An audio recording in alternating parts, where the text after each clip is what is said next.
ত্রয়োদশ জাতীয় সংসদে 2/3 বেশি সংখ্যাগরিষ্ঠতা নিয়ে সরকার গঠন করেছে বিএনপি। সরকারের 25 পূর্ণমন্ত্রী ও 24 প্রতিমন্ত্রী মঙ্গলবার বিকেলে শপথ গ্রহণ করেন। সড়ক পরিবহন ও সেতু মন্ত্রণালয়, রেলপথ মন্ত্রণালয় এবং নৌ পরিবহন মন্ত্রণালয়ের দায়িত্ব পেয়েছেন শেখ রবিউল আলম রবি।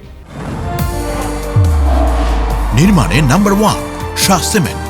এ সরকারের যোগাযোগের গুরুত্বপূর্ণ 3 মন্ত্রণালয়ের দায়িত্ব পেয়েছেন ঢাকা 10 আসনের সংসদ সদস্য শেখ রবিউল আলম রবি।